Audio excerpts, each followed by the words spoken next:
Ohio State closes out its non-conference schedule with a game against Marshall. It's the first time they've played Marshall officially, first time since the Tressel era, technically speaking, because the game in 2010 does not count. Never happened. Never happened.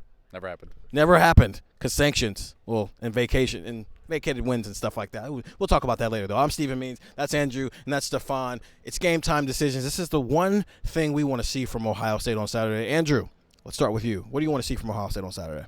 For those listeners of Buckeye Talk, we talked about what Chip Kelly has brought to the offense in our Thursday episode this week.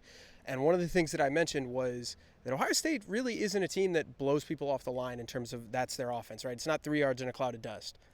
But I do want to see if that's possible on Saturday. I'm not saying that that's going to be a big part of their offense moving forward, nor do I think it should be. But how does this offensive line play? You have Donovan Jackson coming back. Obviously, that's a positive, but you're changing up the chemistry a little bit. Obviously, you'd rather have Donovan Jackson in, and that's a good thing. But how does that impact things up front? Can you do this now, a second game in a row? They were just resetting the line of scrimmage every play against Western Michigan. And look, they should. And they should against Marshall. But there were a couple times against Akron where you went like, that's not good enough. Like, that's not what we need to see. And we said this before, the offensive line is, they're working against kind of common perception about them, right? And they need to prove that they can do this week in and week out. And obviously this is going to extend into Big Ten play, because if they do it against Marshall, hey, look, great, you did it against Western Michigan, you did it against Marshall, but you got to do it against Michigan State, because guess what? Iowa's got a good defense, and then Oregon's got a better defense than them. So you got to keep stacking this.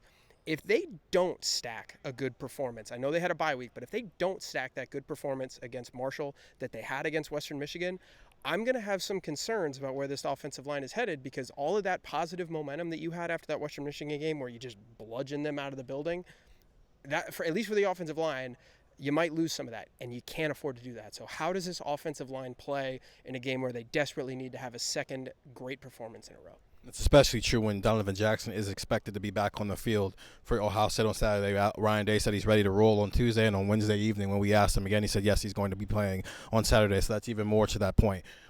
I just want to know what's next for this offense, right? Week 1, we were seeing 10 personnel stuff. Week 2, we were seeing 4 tight ends on the field. What's week 3? Well, week 4 technically in the season, but week 3 in terms of Ohio State's schedule, right? Maybe it's 2 running backs. I was asking about that stuff this week. Maybe it's something else that we're not even thinking about right now, but just what's next? It feels like this offense is building on itself brick by brick by brick every single week. So what's the next thing that gets added in terms of, especially since they're playing a team that's a lot different than Western Michigan and a lot different than Akron? I think they're better than both of those two teams are, but also maybe they just attack you a little bit different defensively. So how does Chip Kelly go about game planning a game plan for that? Game planning a game plan.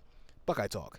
But I just want to see what's the next evolution for this offense, because it does feel like they're going to have 12 games and we're going to see something new in all 12 games. Stefan, what's your game time decision?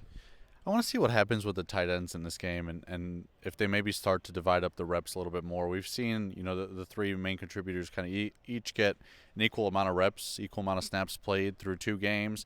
I want to see if there starts to become, kind of a guy that emerges. And we've talked so much about Jelani Thurman, how good he's been this week. Does he maybe start getting some more reps than, let's say, a G. Scott, or where does Kazmera kind of come into this? I think there's going to be a little bit more separation as the season goes on, and maybe coming out of the bye week is the first time we get to see that. Maybe not. Maybe we start to see it as Big Ten play comes on, but I think this is kind of the first opportunity to see some guys maybe separate, or at least see who gets more of the important snaps, early when the game is tight. So that's something I'm going to keep an eye on and see, okay, well, what's this tight end room, really look like as competition starts to ramp up a little bit.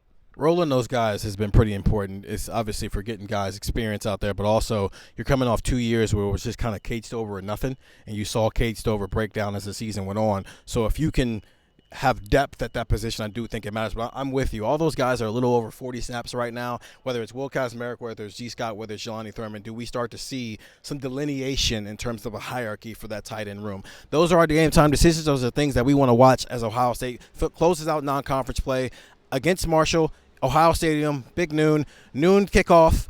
I'm Steven. That's Andrew. That's Stefan. This is Ohio Stadium. Well, no, this is the Woody. Ohio Stadium's over there. We'll be over there later on. See you guys over there.